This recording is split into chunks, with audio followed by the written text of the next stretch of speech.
नमस्कार। जनसंख्या वितरण टॉपिक के अंतर्गत हमने जनसंख्या वितरण क्या होता है, जनसंख्या वितरण को प्रभावित करने वाले जो कारक हैं वो कौन कौन से हैं, इन सब के बारे में हम डिस्कस कर चुके हैं। आज की क्लास में हम विश्व में जो जनसंख्या वितरण प्रतिरूप है उसके बारे में अध्ययन करेंगे। जैसा कि हमने पिछली क्लास में भी डिस्कस किया कि विश्व में जो जनसंख्या का वितरण है वो असमान है।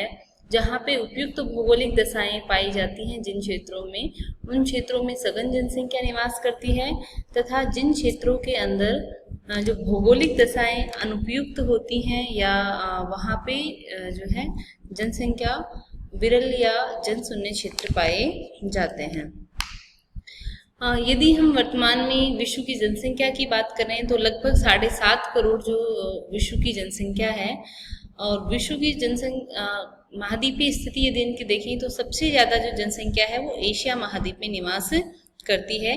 विश्व की लगभग 60% जनसंख्या एशिया महाद्वीप में निवास करती है। दूसरे नंबर पे जो जनसंख्या पाई जाती है वो अफ्रीका महाद्वीप में है। विश्व की लगभग 16% जनसंख्या अफ्रीका महाद्वीप में निवास करती है। वहीं यूरोप महाद्वीप के अंदर लगभग 10% जनसंख्या निवास करती है। उत्तरी अमेरिका महाद्वीप में लगभग 8% जनसंख्या निवास करती है। दक्षिणी अमेरिका महाद्वीप में 5.66 या लगभग 5.6% जो जनसंख्या है वो दक्षिणी अमेरिका महाद्वीप में निवास करती है। और विश्व में सबसे कम जो जनसंख्या जिस महाद्वीप में पाई जाती है वो है ओशिनिया महाद्वीप। ओशिनिया महाद्वीप में केवल 0.54% या आधा प्रतिशत जनसंख्या ही निवास करती है।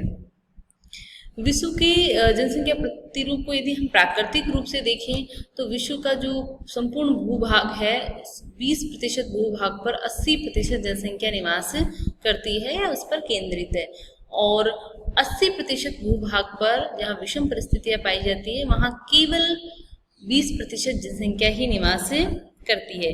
वहीं यदि हम बात करें तो केवल 5% स्थलीय भाग पर विश्व की 50% जनसंख्या निवास करती है। संपूर्ण पृथ्वी का जो स्थल भाग है उस स्थल भाग के केवल 5% भाग पर विश्व की जो है वो लगभग आधी जनसंख्या निवास करती है। वहीं जनसंख्या के वितरण में महाद्वीप और महासागरों के साथ साथ जैसे जैसे हम समुद्र तल से ऊपर की ओर जाते हैं वैसे वैसे भी जनसंख्या का वितरण जो है वो विरल होता जाता है। जनसंख्या वितरण का यदि स्थानिक दृष्टिकोण से हम देखें तो 90% जनसंख्या उत्तरी गोलार्ध में निवास करती है और केवल 10% जनसंख्या ही जो है वो दक्षिणी गोलार्ध में निवास करती है। ये जनसंख्या की जो है गोलार्धीय स्थिति है। उत्तरी गोलार्ध में जो है वो अधिक जनसंख्या निवास करती है। इसका कारण ये भी है कि उत्तरी गोलार्ध के अंदर जो स्थलीय भाग है वो अधिक है।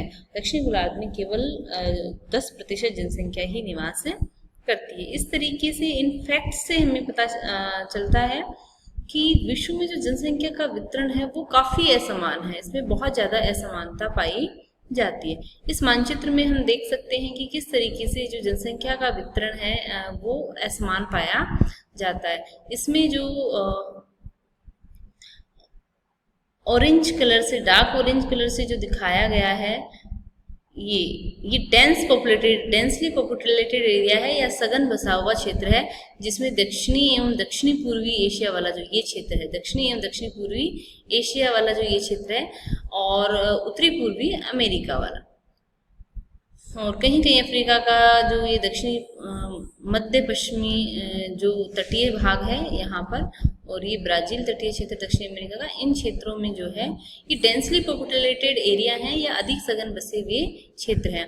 और इसमें जो ये लाइट ऑरेंज या येलो कलर से जो दिखाया गया है इस मानचित्र में जो आप देख रहे हो, ये मॉडरेटली पॉपुलेटेड एरिया है या सामान्य जनसंख्या वाला क्षेत्र है, जहाँ पे मानवीय और प्राकृतिक जो जनसंख्या को प्रभावित करने वाले कारक हैं वो बहुत ज़्यादा उपयुक्त नहीं है, लेकिन मतलब सामान्य उपयुक्त दशाएं ही यहाँ पाई जाती हैं, और जनशून्य क्षेत्र के समान यहाँ अनुपयुक्त दशाएं नहीं पाई जाती। इसलिए ये सामान्य या मध्यम रूप से बसे हुए मॉडरेटली पॉपुलेटेड एरिया हैं। वहीं जो तीसरा जो है ये स्पेशली पॉपुलेटेड या विरल जनसंख्या वाला जो क्षेत्र है वो ग्रे कलर से जो दिखाया गया है, इसमें अंटार्कटिका आर्कटिक वाला क्षेत्र जो है और अंटार्कटिका वाला क्षेत्र, और जो उष्ण मरुस्थलीय जो क्षेत्र हैं ये सहारा, अटाकामा, ये जो मरुस्थलीय क्षेत्र हैं ये इन क्षेत्रों में विरल जनसंख्या या स्पेशली पॉपुलेटेड एरिया है। इसी तरीके से जो है हम विश्व का जो जनसंख्या वितरण प्रतिरूप है इसको मोटे मोटे रूप से हम इसको 3 भागों में बांटकर भी पढ़ सकते हैं या 4 भागों में बांटकर भी हम पढ़ सकते हैं। इसमें सघन जनसंख्या वाले क्षेत्र, वहीं मध्यम जनसंख्या वाले क्षेत्र और विरल जनसंख्या वाले क्षेत्र। सघन जो जनसंख्या वाले क्षेत्र हैं इसमें हम वे क्षेत्र जहाँ जनसंख्या निवास के लिए उपयुक्त भौगोलिक दशाएं पाई जाती हैं वहाँ पे जनसंख्या अधिक निवास या सघन निवास करती हैं। इन क्षेत्रों का जो जनसंख्या घनत्व है वो 100 से अधिक है। इसमें हम 4 भाग या 4 प्रदेश विश्व के आते हैं। इसमें पूर्वी एशिया का चीन, जापान, दक्षिण कोरिया वाला जो क्षेत्र है इन देशों में जो है वो सघन जनसंख्या निवास करती है। यहाँ पे इन क्षेत्रों का एक तो औद्योगिक विकास अधिक हुआ है, दूसरा जो है चीन के अंदर जो मानसूनी जलवायु और जो नदी घाटी वाला क्षेत्र है यांगटो सिकियांग हांगू नदी वाला, इन क्षेत्रों में जो है सघन जनसंख्या निवास करती है। वहीं जो दक्षिण एशिया वाला देश क्षेत्र है जिसमें भारत, पाकिस्तान, बांग्लादेश, नेपाल ऐसे देश जो सघन बसे हुए हैं या यहाँ पे सघन जनसंख्या निवास करती है। मानसूनी जलवायु के कारण यहाँ कृषि के लिए उपयुक्त या आदर्श दशाएं पाई जाती है, या इन क्षेत्रों का जो नदी घाटी क्षेत्र है उनकी जो भरण पोषण क्षमता जो है वो अधिक है, इस कारण यहाँ पे सघन जनसंख्या निवास करती है। तीसरा जो क्षेत्र सघन रूप से विश्व का बसा हुआ है वो है उत्तरी पश्चिमी यूरोपीय क्षेत्र, ब्रिटेन, फ्रांस, जर्मनी, इटली, पूर्वी रूस, ये जो क्षेत्र है यहाँ पे भी जो सघन जनसंख्या निवास करती है।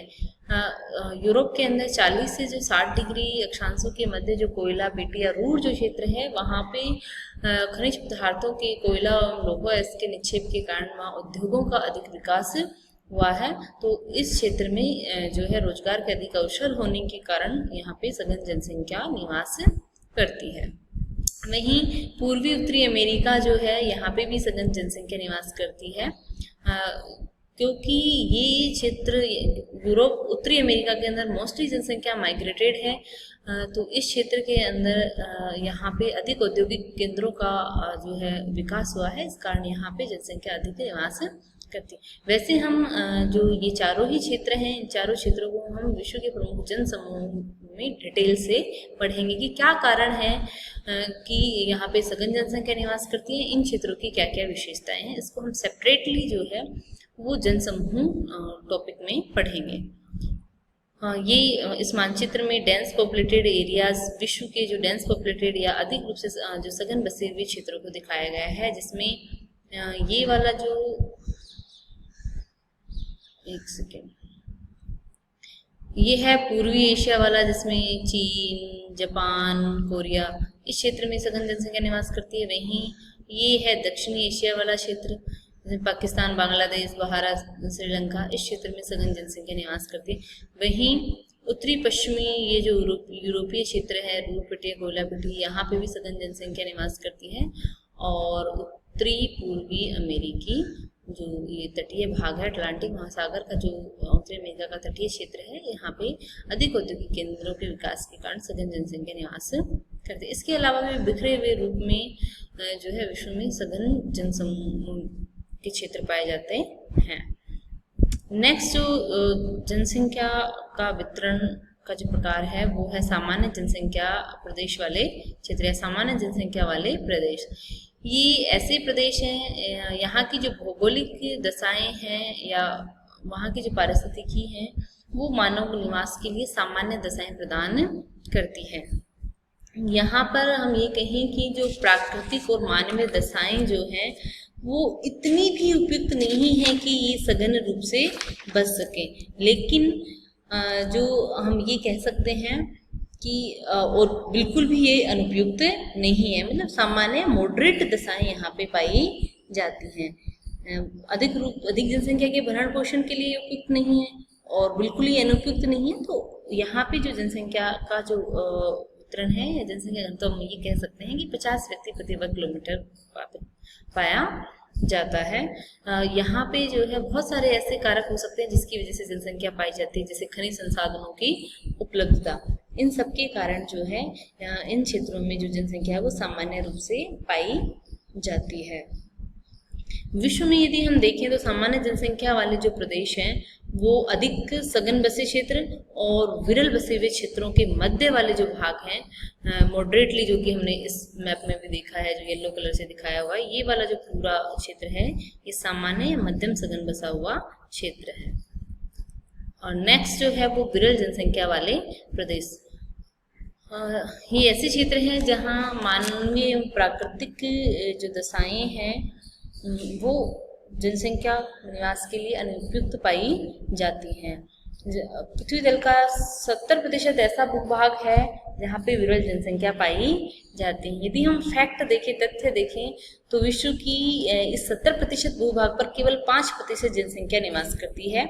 यहाँ जो जनसंख्या घनत्व है वो 10 व्यक्ति प्रति वर्ग किलोमीटर से भी कम है।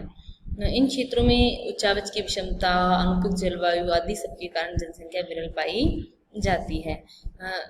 जैसे मरुस्थलीय एवं शुष्क भूमि, सहारा का मरुस्थल, ऑस्ट्रेलिया का मरुस्थल, अरब का मरुस्थल, शीत मरुस्थल, ये ऐसे क्षेत्र है जहाँ पे विरल जनसंख्या पाई जाती है। जनसंख्या घनत्व जो है 10 व्यक्ति प्रति वर्ग किलोमीटर से भी कम पाया जाता है। वहीं हिमावरण एवं उच्च अक्षांशीय क्षेत्र, हिमावरण मतलब ऊंचे जो पर्वतीय क्षेत्र है जहाँ सतत हिमाच्छादन पाया जाता है, और उच्च अक्षांशीय क्षेत्र दोनों गोलार्धों में जो 60 डिग्री अक्षांशों से ऊपर वाले भाग जो हैं वो क्षेत्र जो है इसमें सम्मिलित होते हैं। इसमें आर्कटिक, अंटार्कटिका का सी क्षेत्र जो भी साइबेरिया, ग्रीनलैंड, ये जनशून्य क्षेत्र है। वहीं पर्वतीय क्षेत्र, उबड़ खाबड़ पर्वतीय क्षेत्रों की जो शिलाकृति जो है वो उबड़ खाबड़ होते हैं। इस कारण यहाँ पे कृषि, यातायात, मानव अधिवासों के निर्माण में कठिनाई होती है, उद्योग धंधों के विकास में कठिनाई होती है। इस कारण जो है इन भागों में जनसंख्या कम निवास करती है। वहीं यदि हम बात करें कि 2500 किलोमीटर या 2500 किलोमीटर से अधिक ऊपर वाले क्षेत्र जनशून्य क्षेत्र हैं, और ध्रुवीय क्षेत्र भी जनशून्य क्षेत्र में अगर 4th कैटेगरी भी हम बना सकते हैं, निर्जन प्राय या नॉन एक्यूमेन एरिया, जिसमें ऊंचे पर्वतीय क्षेत्र आ जाएंगे, आर्कटिक अंटार्कटिका का क्षेत्र आ जाएगा, ध्रुवीय क्षेत्र आ जाएंगे, और जो है आपके इसमें शुष्क, अति उष्ण आर्द्र मतलब विषुवत रेखीय क्षेत्र आ जाएंगे, और अति शीत क्षेत्र आ जाएंगे।